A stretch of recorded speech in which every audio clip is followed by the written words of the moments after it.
हम सब जानते हैं जब यहाँ पंचायतों के इलेक्शंस हुए, जब यहाँ शहरी इलेक्शंस हुए, उसके बाद यहाँ बीडीसी और डीडीसीज के इलेक्शन हुए, पहली मर्तबा जिला काउंसिल्स बनी, पहली बार पंचायतों को पावर्स दी गई, 40,000 से ऊपर जीते हुए सरपंचिस पंचिस और जो शहरी म्युनिसिपल कॉरपोरेशन, म्युनिसिपल काउंसिल और म्युनिसिपल कमेटियों को हकूक मोदी हुकूमत ने दिए।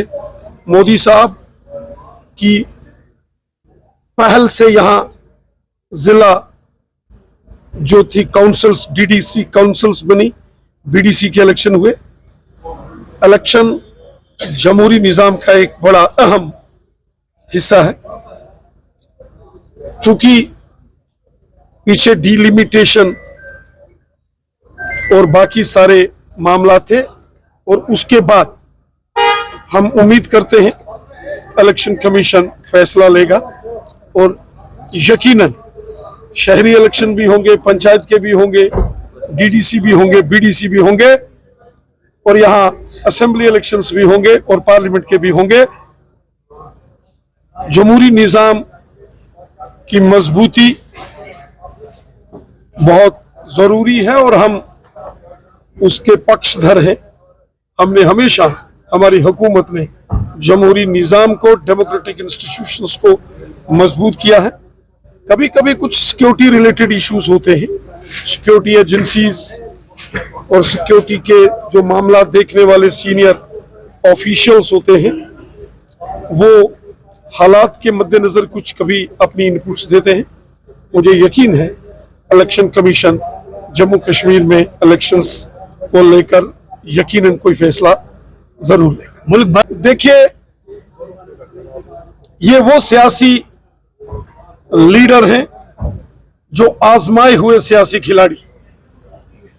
अपोजिशन के जितने भी लीडर हैं, चाहे मुल्क भर में इकट्ठे हो रहे हैं, जो पहले यूपीए अलायंस था, अब उसका नाम इन्होंने चेंज करके इंडिया अलायंस किया है, लेकिन है ये वही है यूपीए अलायंस वालों ने जो जब हुकूमत में आए तो दो हाथों से इन्होंने गरीबों को, ज़ईफों को लूटा, मुल्क को लूटा इन लोगों ने। जब ये मुल्क के अंदर हुकूमत में आए और बिलखुसूसन कांग्रेस पार्टी ने, ये आजमाए हुए खिलाड़ी हैं और मुल्क की आवाम इनको जानती है। ये जब पावर में आते हैं, हुकूमत में आते हैं, इनका एक ही काम रहा है लूट खसूट करना, और कांग्रेस पार्टी तो लूट खसूट में बड़ी माहिर जमात है। इसलिए आज जब मुल्क के लोगों ने इन सियासी जमातों को रिजेक्ट कर दिया है, इनकी सियासी जमीन खत्म हो गई है, ये तमाम सियासतदान जो हैं अब इकट्ठे होके अलायंस कर रहे हैं। ये अलायंस और कुछ नहीं, ये इनको डर है कि इनकी जमानतें जब्त होंगी।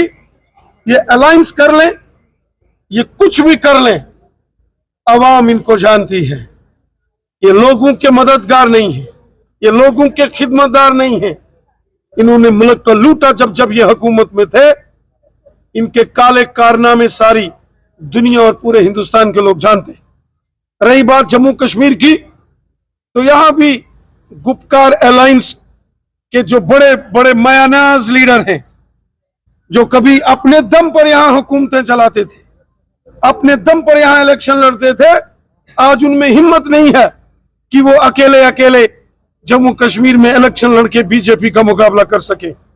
इसलिए जो जम्मू कश्मीर में कल तक वो सियासतदान जो एक दूसरे की शक्ल नहीं देखते थे, एक दूसरे जमातों के लीडरों के साथ दुआ सलाम नहीं करते थे, आज गले मिल रहे हैं। क्यों? कि इनकी सियासी जमीन खिसक गई है।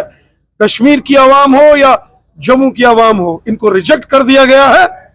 और आज जिस तरीके से मोदी साहब ने डेवलपमेंट के काम किए, पूरे मुल्क के अंदर जो जबरदस्त तरक्की हुई है, और जम्मू कश्मीर के अंदर देखें आप, एक्सप्रेस हाईवे, रिंग रोड्स, गांव-गांव में सड़कें, बिजली, पानी, मेडिकल कॉलेज, या आपके हंदवाड़ा में, अनंतनाग में, अवंतीपुरा में एम्स, और जिस तरीके की डेवलपमेंट यहां हुई है, ये भारतीय जनता पार्टी की देन है। और सबसे बड़ी देन है जो वादी कश्मीर के अंदर अमन व अमान आया है, खुशहाली आई है, प्यार मोहब्बत इज्जत के साथ लोग आज अपनी जिंदगी गुजर बसर कर रहे हैं, सब इज्जत के साथ अपना काम कर रहे हैं, खुशहाली है।